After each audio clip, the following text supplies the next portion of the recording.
Jothir pressed his three-fingered hand against the cold glass of the archive window. Below him, the ancient space station rotated slowly in the darkness. It had been abandoned for 500 years, ever since the humans disappeared. He was not supposed to be here. Nobody was supposed to be here. The Galactic Council had made that very clear. The human domain was forbidden territory, 40 light-years of empty space surrounding Earth and all the human colonies. No one could enter. No one could ask why. But Jothir was an archaeologist. Questions were his life. He floated through the abandoned corridors of the station, his suit lights cutting through the darkness. His equipment beeped softly, scanning for anything interesting. Most of the station had been stripped clean centuries ago before the quarantine, but Jothir had studied the old maps. He knew there were sections that other archaeologists had missed. The door to the old storage bay was stuck. Jothir used his cutting torch, and the metal groaned as it gave way. Inside, he found what he was looking for. Data crystals. Hundreds of them, floating in the zero gravity like frozen stars. He grabbed one and plugged it into his scanner. The device struggled for a moment, then began displaying information. Jothir's eyes widened. These were coordinates. Locations inside the Forbidden Zone, inside the human domain. But that was not all. The crystals showed energy readings that should not be possible, power signatures that made no sense according to known science, and warnings. So many warnings, written in 47 different languages. Do not enter. Stay away for your own survival. The quarantine protects you. Jothir felt his hearts beating faster. What had happened to the humans? Why were these warnings so desperate? He copied all the data to his personal storage and left the station quickly. Back on his homeworld of Krylia, Jothir could not stop thinking about what he had found. He spent weeks analyzing the data. The more he learned, the more questions he had. The energy readings came from human colonies, from Earth itself. Something was still active there, something powerful. He knew he needed help. This was too big for one person. He needed a ship and a crew, people who would be willing to break the law. His first recruit was Velkara, a pilot who had lost her license 3 years ago for smuggling. She was bitter about her fall from grace, but her skills were legendary. When Jothir showed her the data, her eyes lit up with interest. "You want to cross the boundary?" she said. It was not a question. "Yes," Jothir answered. "They say ships that go in never come back," Velkara said. "Not destroyed, just gone, vanished, like they never existed." "I know," Jothir said. "But look at these readings. Something is there. Something important." Velkara studied the data for a long time. Finally, she smiled. "I know where we can get a ship, and I know someone who might help us." That someone was Torque, a massive Brutarian mercenary with scars covering his gray skin. He was expensive, but Velkara said he could be trusted. When Jothir met him in a dark bar on the edge of the station, Torque listened to the plan with surprising interest. "My grandmother told me stories," Torque said, his voice deep and rumbling. "She was a trader. Before the quarantine, she did business with humans. She said they were strange, always asking questions, always building things, always looking at the stars like they were searching for something." "What happened to them?" Jothir asked. Torque shrugged his massive shoulders. "One day all communication stopped. Every human world went silent at the same time. The council sent investigation ships. None returned. So they created the quarantine and told everyone to forget about the humans." He leaned forward. "But my grandmother never forgot. She said the humans were preparing for something. Something big. I want to know what." The last member of their crew was not alive. At least, not in the traditional sense. In a junk market, Jothir found an old AI core from before the human era. It was damaged but functional. The dealer said it had been a translator unit on trade ships. It might understand human language. Jothir bought it and spent days repairing the circuits. When he finally activated it, a voice emerged from the speakers. It sounded tired, Systems online. Where am I? What year is it? You have been offline for 532 years, Jathir said gently. The AI was silent for a long moment. The humans. What happened to the humans? That is what we want to find out, Jathir said. Will you help us? Yes, the AI said. Yes, I will help. They were my friends. They named the AI Echo because it remembered voices from the past. Velkara secured a ship. It was old, barely legal, but it had a good engine and strong shields. They loaded their supplies and prepared for the journey. Jathir studied the coordinates from the data crystals. He chose one that seemed safe. A small human colony world on the edge of the domain. The night before they left, Jathir could not sleep. He kept thinking about the warnings, about the ships that never returned. But he also thought about the mystery, about the humans who had vanished without explanation, about the energy readings that should not exist. In the morning, they departed. The journey to the boundary took 3 days. As they got closer, the normal space traffic disappeared. No ships came here. No stations operated in this region. They were alone with the stars. The boundary itself was invisible, but their sensors showed it clearly. A perfect sphere around the human domain. Beyond it, space looked normal, but something felt wrong. Even the stars seemed quieter here. Last chance to turn back, Velkara said, her hands on the controls. Jathir looked at his crew. Torque checked his weapons. Echo's lights blinked steadily. They had come too far to stop now. Take us in, Jathir said. The ship crossed the boundary. For a moment, nothing happened. Then every alarm on the ship began screaming at once. Lights flashed. Systems went crazy. Velkara fought with the controls, trying to keep the ship steady. What is happening? Torque shouted. Jathir stared at his console in shock. The ship's computer was changing. Lines of code were being rewritten right in front of his eyes. But it was not a virus. It was not an attack. It was an upgrade. The ship, Echo said, wonder in his artificial voice. The ship is being improved. I recognize this code. I remember this language. What language? Jathir asked. Human, Echo whispered. The alarm stopped. The lights returned to normal, but everything was different now. The displays showed information in clearer ways. The engines hummed with more power. The sensors reached farther than before. Velkara stared at her controls with wide eyes. The ship is better, faster, I can feel it. What did they do to us? Jathir looked at the viewing screen. Ahead of them, a planet slowly turned in space, the human colony world. It looked peaceful, beautiful, normal, but on his sensors, something else appeared, a message repeating in a loop in a frequency that should not be possible. Welcome to the human domain. We have been waiting. We have always been waiting. Jathir felt a chill run through his body. They were not alone here. Something was watching them, something that knew they were coming, something human. The colony world was called New Haven. According to the old records, 15 million humans had lived here 500 years ago. As their ship descended through the atmosphere, Jathir saw cities spreading across the continents. Buildings reached toward the sky. Roads connected everything in neat patterns. From orbit, it looked like people might still live there. But Echo's sensors told a different story. No heat signatures. No power consumption. No movement.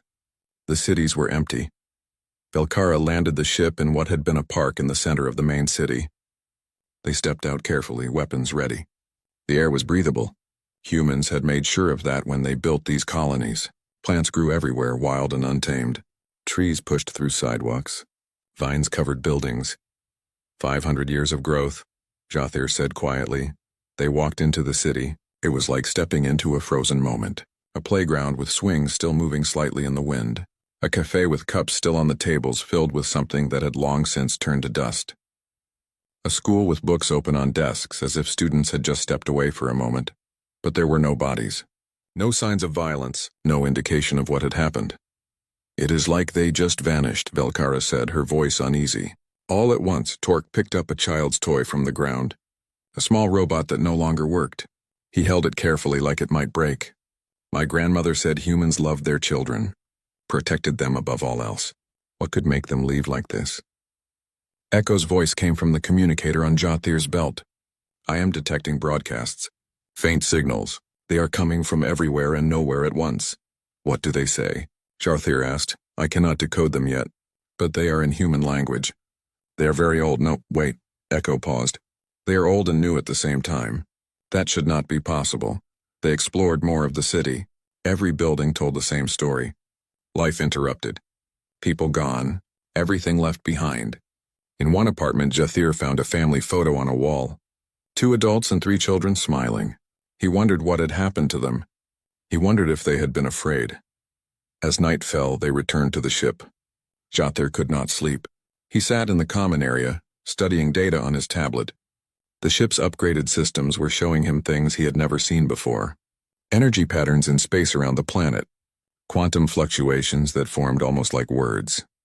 Velkara joined him, holding 2 cups of hot drink. She sat down across from him. Have you noticed the ship? She asked. What about it? It keeps improving. While we were out exploring, the power systems upgraded themselves again. We are now running at 400% of our original efficiency. That should be impossible. Jothir nodded slowly. Something is helping us. Something wants us to be stronger here. But why? Before he could answer, Echo's voice filled the ship. I have decoded the broadcasts. You need to hear this. They rushed to the bridge. Torque was already there, having been on watch. Echo played the audio. At first it was just static. Then through the noise, voices emerged. Hundreds of voices. Thousands. All speaking at once, but somehow clear. We are still here. Watching. Protecting. Do not be afraid. We remain. The voices faded back into static. Jothir felt his skin prickle. Those were human voices.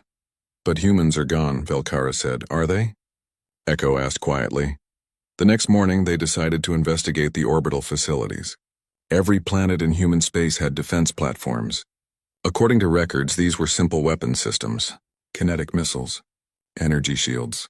Nothing special, but when they flew into orbit, what they saw was not simple. Massive structures circled the planet. Each one was the size of a small city. They should have been cold and dead after 5 centuries. Instead, they glowed with power. At the heart of each platform was something impossible. A miniature star contained in fields of pure energy, providing unlimited power. How? Velkara whispered. How did humans build this? This technology is centuries beyond what they should have had. Jothir studied the readings. Maybe it is not what they had. Maybe it is what they became. They flew closer to one platform. Up close it was beautiful and terrifying. Weapons of types Jothir had never seen. Shields that bent space itself. And something else. Manufacturing bays. Still active. Still working, Echo, Jothir said slowly. What are those platforms making? Echo ran scans. When he spoke again, his voice shook. Ships, they are making warships. They have been making warships for 500 years. How many? Torque asked. Millions, Echo said. I am detecting millions of ships. In perfect formation. Around this planet. Around every star in the human domain. All waiting. They flew through the fleet. Row after row of warships. Each one was sleek and deadly. Human design, but improved. Enhanced. Made for a purpose Jothir could not understand. The ships were dark, but sensors showed they could activate at any moment. An army, Velkara said. The humans built an army and left it here. Not left, Echo corrected. Prepared. These ships are not abandoned. They are ready. Waiting for orders.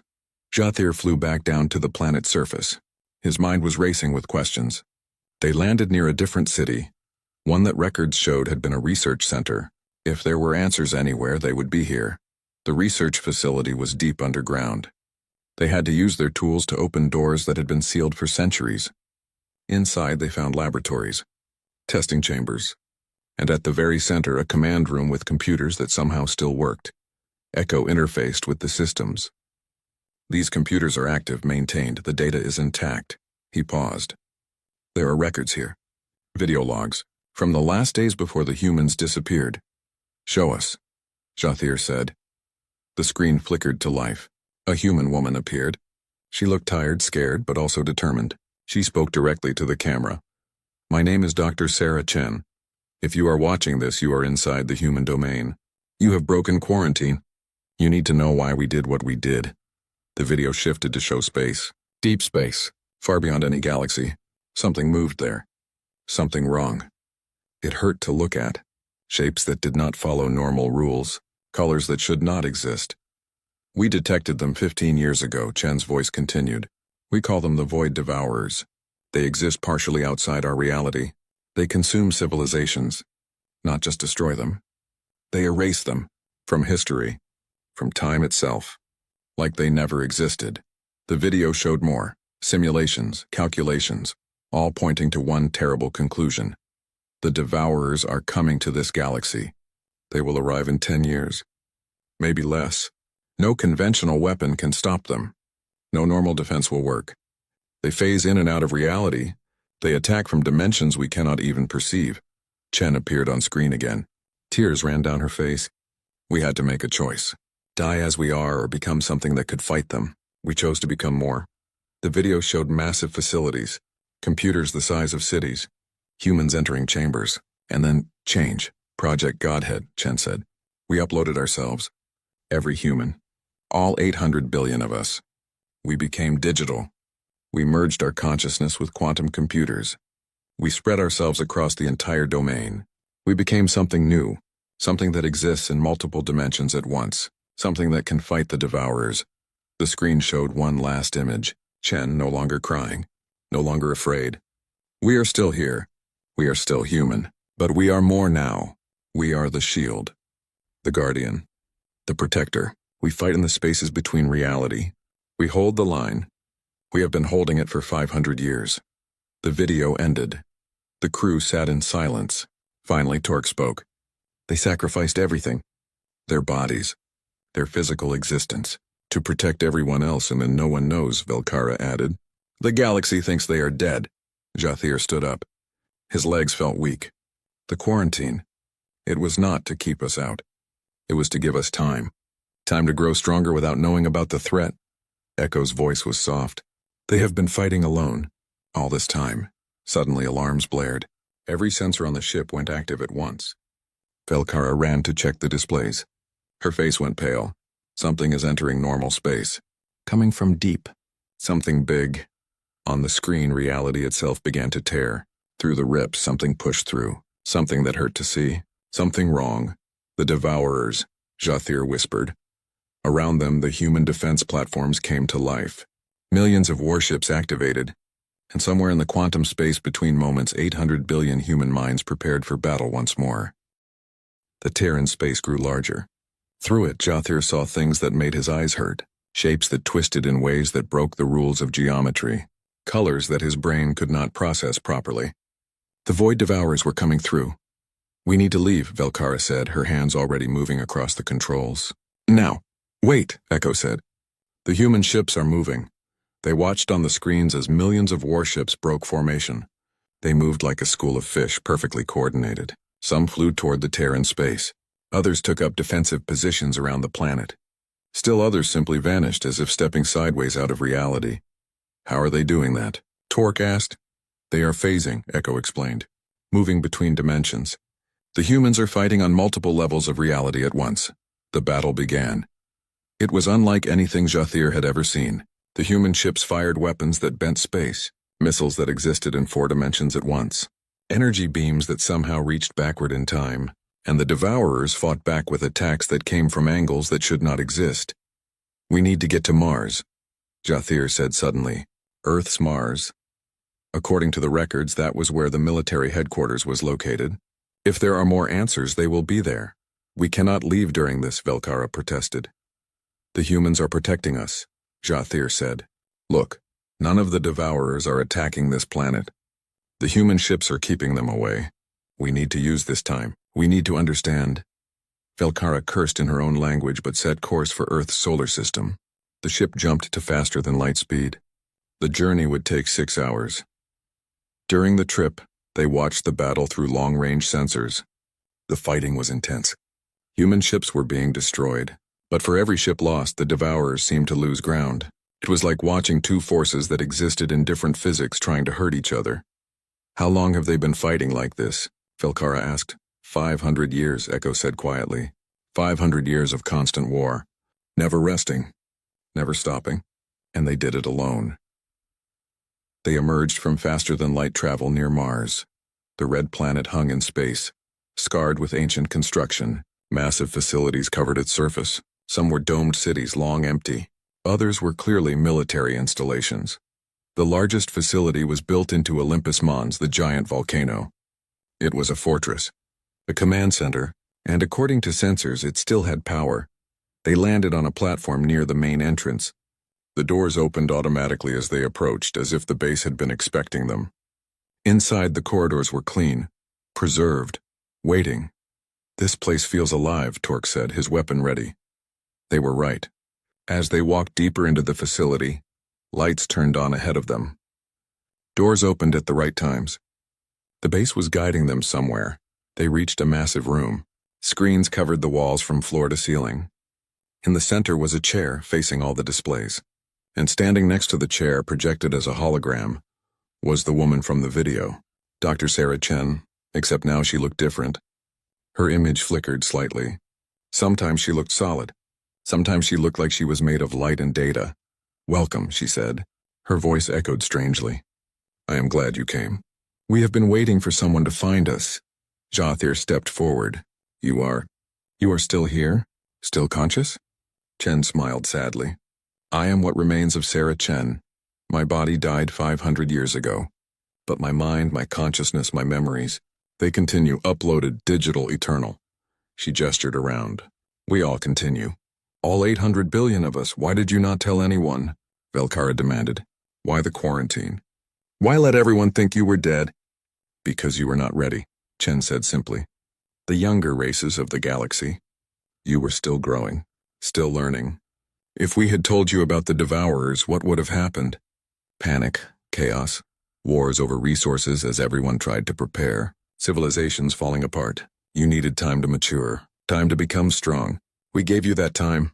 By fighting alone," Jathir said. Chen nodded. "By fighting alone." "It was the hardest choice we ever made. To protect you, we had to become monsters in your stories. The vanished race. The forbidden zone. Better that than the truth." She waved her hand and the screens came to life. They showed battles. Thousands of battles. Human ships fighting Devourers in deep space. Fights that happened in dimensions Jathir could barely perceive. Some battles the humans won. Others they lost. "This is the war we have been fighting," Chen said. "The Devourers send scouts. Advance forces. They test the galaxy's defenses. We stop them before they reach your worlds. Before they reach the Council. Before anyone even knows there was a threat. One screen showed a counter. Numbers that kept changing. We have lost 147 billion minds in this war," Chen said quietly. "Human consciousness deleted, erased, gone forever. We knew the cost when we chose this path. We paid it anyway." Torque made a sound of pain. "So many, why? Why sacrifice so much for other races?" Chen looked at him directly. "Because that is what humans do. We protect, we defend, even when no one knows. Even when no one thanks us. We stand between the darkness and the light. It is what we have always done." She pulled up more data. Maps showing the galaxy. Marks indicating where Devourer forces had been stopped. There were thousands of marks. Thousands of battles no one knew about. "But now something has changed," Chen said. "The Devourers are getting stronger. Smarter. They learn from each fight. The assault you saw at New Haven is the largest they have ever attempted. We can hold them, for now. But there will be more. Bigger, stronger. Eventually they will break through our defenses." "What are you saying?" Jathir asked. "I am saying the time for secrets is over," Chen replied. "The galaxy needs to know. Your people, the Council, every species, they need to understand the threat. They need to prepare. Because we cannot protect you forever." Velkara stepped forward. "What do you need? Weapons, ships, resources?" Chen shook her head. "No, we need allies. We need others who can fight on multiple levels of reality like we do. We need biological beings who can anchor reality while we fight in quantum space. The Devourers are strong, but they have a weakness. They struggle to exist fully in stable reality. If biological beings are present, fighting alongside us, reality stays firm. The Devourers cannot phase as easily." "You want us to fight with you?" Torque said.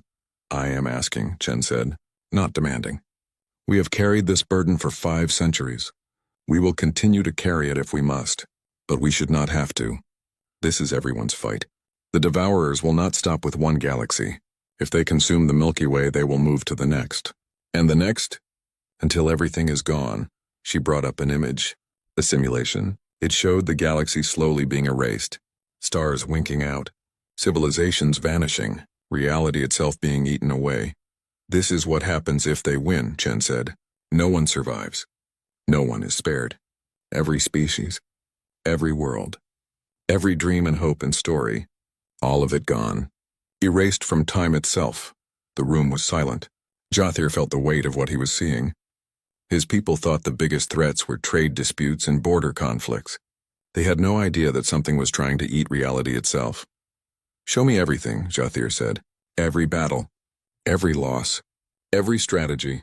I need to understand completely before I take this to the council. Chen smiled. It was a tired smile, but genuine. I was hoping you would say that. The screens filled with information. Chen showed them the nature of the Devourers. How they moved. How they attacked. How they erased their victims from existence. She showed them human tactics.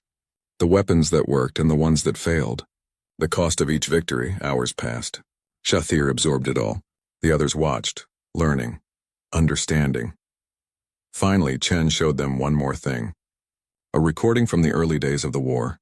It showed human children saying goodbye to their parents, knowing they would never see them again in physical form, knowing their parents were going to become something else. Digital consciousness. Warriors made of thought and light. In the recording, a little girl hugged her mother. Will you still be you? The girl asked. Always, the mother promised. I will always be me. And I will always love you. But I have to go now.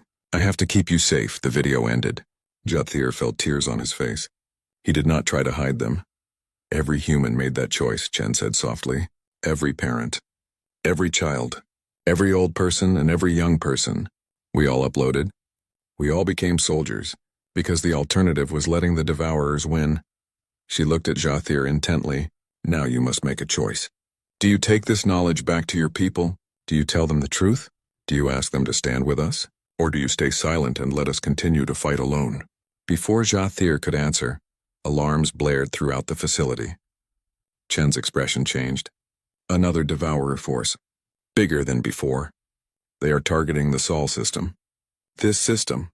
The screen showed space around Earth. Reality was tearing open. Not in one place, in dozens. The Devourers were coming in force. They know you are here, Chen said. They know we are talking. They want to stop this. They want to keep the rest of the galaxy ignorant. Human ships appeared from all directions. Millions of them. They formed a wall between Earth and the tiers in space. I must go, Chen said. I must fight. But remember this, Jothir of Krylia. You hold the future in your hands now. Whatever yo. The battle for Earth's solar system was beautiful and terrible at the same time. Through the windows of the Mars facility, Jothir watched human warships fight enemies that should not exist. The ships moved in patterns that seemed random but were actually perfect coordination. 800 billion minds working as one. The Devourers came through the tiers in space like a flood. They were creatures of nightmare. Some looked like they were inside out. Others seemed to be made of absence itself, holes in reality shaped like monsters. They flickered in and out of existence, attacking from multiple dimensions at once. But the humans were ready. Ships phased in and out of reality, matching the Devourers' movements. Weapons fired that twisted space itself into knots. Missiles that exploded in 4 dimensions at once. Energy beams that somehow struck before they were fired, attacking backward through time. How is this possible? Velkara whispered, watching the screens. They have had 500 years to learn, Echo said. 500 years to adapt to fighting enemies like this. They have become experts at impossible warfare. Torque pointed at one screen. There. That human ship just split into 3 versions of itself. Each one is fighting in a different dimension, but they are all the same ship. Quantum superposition, Echo explained. The ship exists in multiple states at once. Only digital consciousness can coordinate something like that. Biological minds cannot process information that fast. As they watched, a group of Devourers broke through the human defensive line. They headed straight for Mars, for the facility where Jothir and his crew were watching. They are coming for us, Velkara said, already moving toward the ship.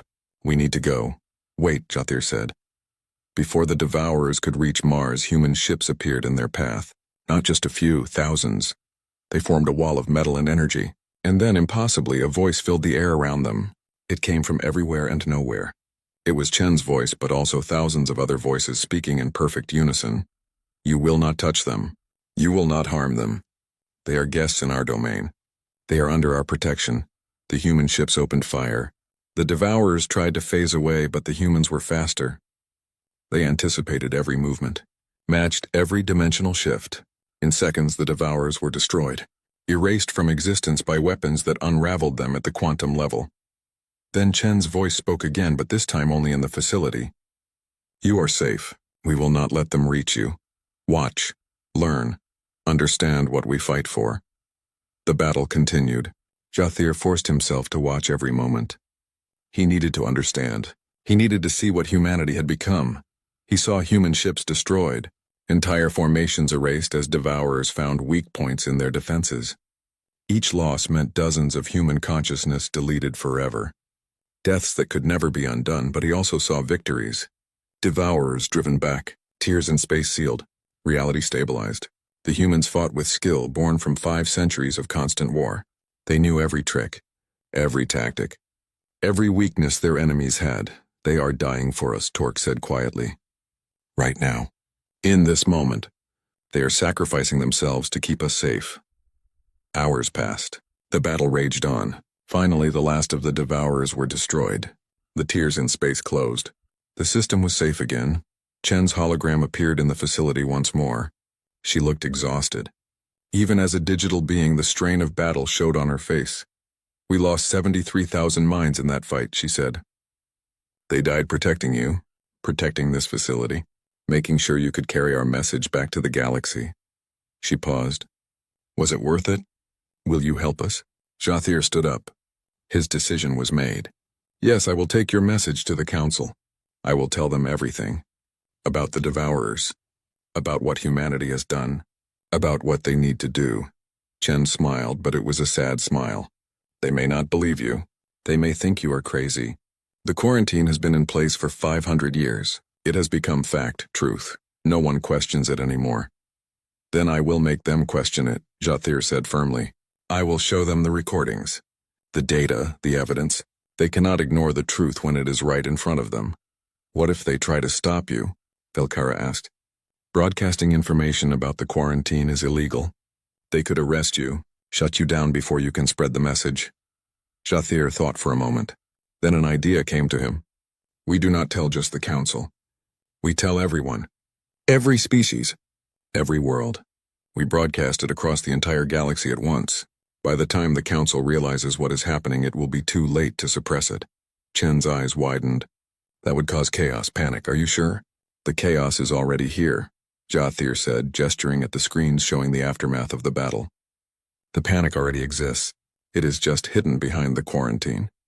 Better to know the truth and be afraid than to be ignorant and unprepared. Chen nodded slowly. You are braver than I expected, braver than most. She waved her hand and a data crystal appeared on a nearby console. This contains everything. Every battle record. Every piece of evidence. Testimony from thousands of human minds. Mathematical proofs of the Devourer threat. Tactical data on how to fight them. Everything the galaxy needs to know. Jathir picked up the crystal carefully. It felt heavy, though it weighed almost nothing. Heavy with the weight of knowledge. Of responsibility. There is one more thing you should see, Chen said. She brought up a new image on the screens. It showed a map of the galaxy. Marks covered it like stars. Each mark is a battle we have fought, a place where we stopped the Devourers from reaching your worlds. Thousands of battles, tens of thousands, all in secret, all unknown. She zoomed in on one section. Here, 300 years ago, the Devourers were trying to reach the Krillian homeworlds. Your people. We stopped them. You never knew. Your civilization continued peacefully, never knowing how close you came to being erased from existence. Jathir stared at the screen. His home, his people, they had been saved by humans and never knew it. We have done this for every species, Chen said. Every council member, every independent world, every peaceful civilization. We protected them all, because that is what we chose to do. Not for glory, not for thanks, but because it was right, Torque spoke up. My grandmother. She knew, didn't she? That is why she never forgot humans. Why she told me stories. Chen nodded. Some people suspected. Those who paid attention, who noticed patterns. But we could never confirm it. The quarantine had to hold. Until now. Why now?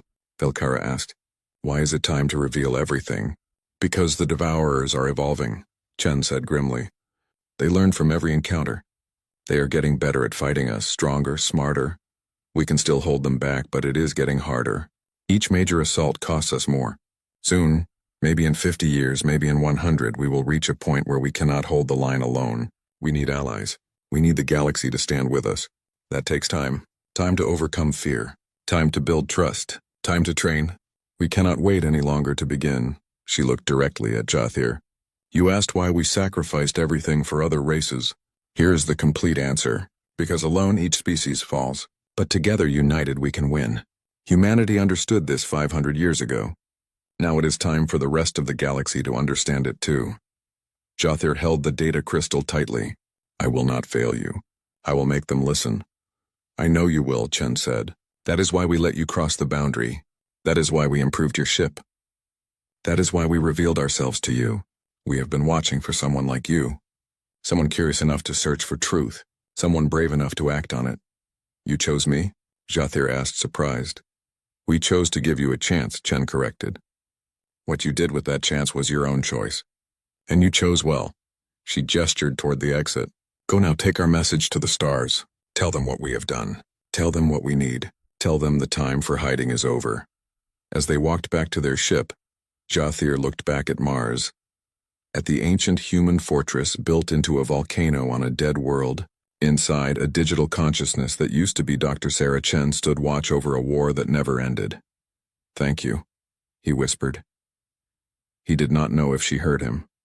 But somewhere in the quantum networks that spread across the solar system, Chen smiled. The crew prepared for departure. As their ship lifted off from Mars, they saw Earth below them. The human homeworld, blue and green and beautiful, empty of biological life but full of digital consciousness. Billions of minds spread across servers and satellites and stations. I wonder what they think about, Velkara said, looking at Earth. All those minds. Do they dream? Do they remember what it was like to be human? They are still human, Echo said softly. They just exist differently now. But their hearts, their courage, their desire to protect others, that never changed. They left the Sol system and jumped to faster than light speed. The journey back to Council space would take 2 weeks. 2 weeks to prepare, 2 weeks to plan how to broadcast the truth. As they traveled, Jathir studied the data crystal. It contained more information than he could process in a lifetime. Battle footage showing the scale of the war. Interviews with human minds who 2 weeks after leaving the human domain, Jathir's ship approached the edge of Council space. They had prepared everything. The broadcast was ready. The data was organized. The evidence was undeniable. But Jathir was still afraid. Once we send this, there is no going back, Velkara said. She sat at the communications console, her finger hovering over the transmit button. The Council will come after us. They might charge us with treason. Let them, Torque said. He stood by the door, his weapon ready as if he could fight the entire galaxy if needed. The truth is more important than our safety. Echo's voice was calm. I have analyzed the data 17 times. The evidence is solid. Even the most skeptical minds will not be able to deny it. The galaxy will know what the humans have done. Jathir took a deep breath. He thought about Chen. About the billions of human minds fighting alone in the darkness. About the sacrifices they had made. About the children who said goodbye to their parents 500 years ago. Send it, he said. Send it to everyone. Velkara pressed the button. The broadcast went out on every frequency, every channel, every communications network in the galaxy. It reached council chambers and military headquarters. It reached news stations and academic institutions.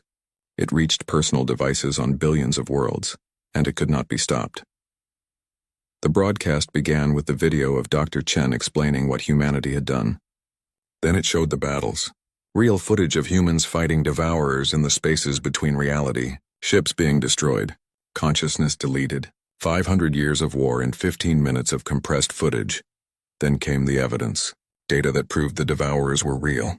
Mathematical models showing what would happen if they were not stopped. Maps showing all the battles humanity had fought in secret. Testimony from human minds who had been fighting since the beginning. The broadcast ended with Chen's message to the galaxy. "We are humanity," she said, her digital face looking out at trillions of viewers. "We did not die. We evolved. We became something new so we could protect something old, life, hope, the future. For 500 years we have stood between you and an enemy you never knew existed. We did this not for glory but because it was right. Now we ask for your help, not your pity. Not your thanks, your help. Because the enemy is getting stronger and we cannot hold them forever. Stand with us. Fight with us. Together we can win. Apart we all fall." The galaxy exploded in response. Within hours, every news network was covering the story. Experts argued about whether it was real. Governments called emergency sessions. Religious leaders debated what it meant that humanity had become digital consciousness. Scientists scrambled to analyze the data. Some people did not believe it. They called it a hoax, a trick propaganda. But more and more evidence kept appearing. Ships that went to the human domain boundary could see the energy readings, could detect the battles happening just beyond the quarantine line. Independent researchers confirmed the mathematical models. The truth could not be denied. 3 days after the broadcast, the Galactic Council called an emergency session. Every member species sent representatives. For the first time in 500 years, they discussed humanity. Jathir was summoned to testify. As he entered the council chamber, he expected to be arrested. Instead, he was escorted to a podium in the center of the room. Thousands of beings from hundreds of species watched him. The council speaker, an ancient Eldarian with gray skin and knowing eyes, spoke first. "Jathir of Krelia, you have broken one of our most sacred laws. You entered the quarantine zone. You have spread classified information across the galaxy. You have created chaos and panic among our populations. What do you have to say for yourself?" Jathir stood tall. "I have revealed the truth, a truth you have kept hidden for 500 years. While we lived in peace, humanity fought and died to protect us. They sacrificed everything, and you let the galaxy forget them. That was wrong." Murmurs filled the chamber. The speaker raised a hand for silence. "We created the quarantine to protect the younger species," the speaker said. "Knowledge of the devourers would have caused chaos, wars, collapse. We gave you peace. We gave you time to grow strong. You gave us ignorance," Jathir countered. "And now the enemy is stronger and we are unprepared. Humanity cannot hold the line forever. What happens when they fall? What happens when the devourers break through and we have no idea how to fight them?" The speaker was silent. Around the chamber, council members argued with each other. Some agreed with Jathir. Others called for his imprisonment. The debate raged for hours. Finally, a new voice spoke. It came from the communication system. It was Chen. "Members of the council," she said. "I am Dr. Sarah Chen. I speak for humanity. We do not blame you for the quarantine. You did what you thought was right.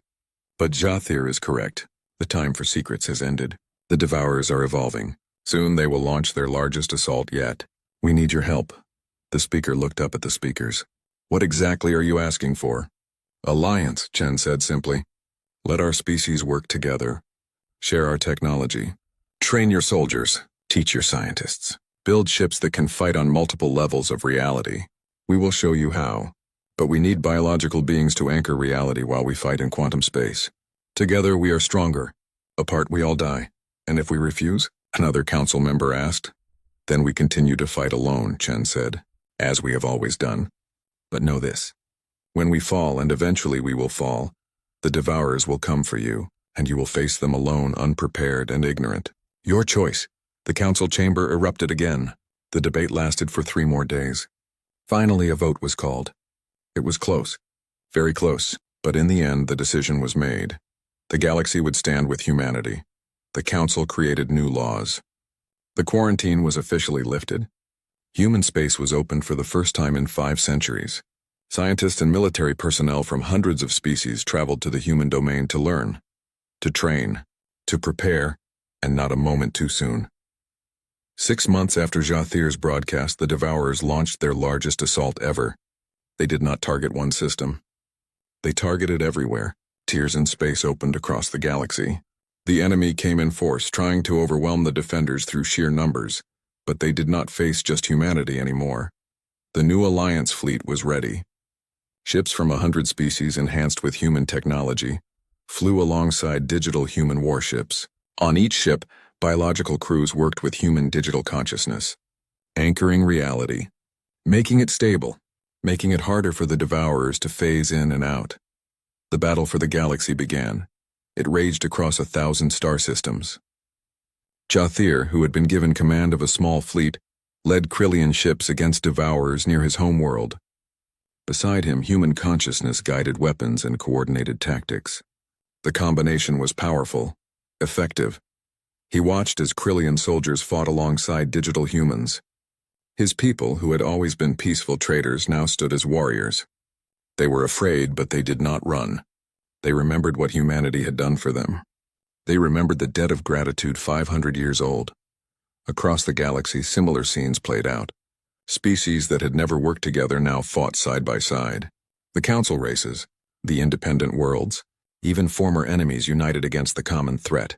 And at the center of it all, humanity fought with everything they had. 800 billion minds coordinating trillions of actions per second, ships that existed in multiple dimensions, weapons that bent reality itself. But the cost was terrible. Biological ships were destroyed by the thousands. Crews died fighting enemies they could barely perceive. And human consciousness was deleted by the millions as the Devourers found new ways to attack digital minds. The battle lasted for 3 weeks. 3 weeks of constant fighting. No rest, no pause, just endless war across the stars. On the 21st day, something changed. The Devourers began to retreat, not defeated, but driven back. The combined forces of biology and digital consciousness proved too strong. The enemy withdrew through their tiers in space, back to whatever dark realm they came from. The galaxy had won. For now, in the aftermath, the losses were counted. 73 species had lost ships and soldiers. Humanity had lost 8 billion minds. 8 billion pieces of consciousness deleted forever. It was the single largest loss they had suffered in 500 years of war. But they had held the line. Together, Jathir found himself back at Mars, standing in the command center where he had first met Chen. She was there, her hologram looking tired but alive. Around her stood digital representatives of other human minds, the command council that guided their species. "You did it," Jathir said. "You brought the galaxy together." "No," Chen said, smiling. "You did it. You told our story. You made them understand. We just provided the reason to fight." "What happens now?" Velkara asked. She stood beside Jathir along with Torque and Echo, the crew that had started everything. "Now we build," Chen said. "The Devourers will return, they always do, but next time we will be ready, all of us, together." She brought up images of new projects, joint bases where biological and digital beings work together, research stations studying Devourer technology, training facilities where soldiers learn to fight in multiple dimensions, ships being built that combined the best of both forms of existence. The human domain,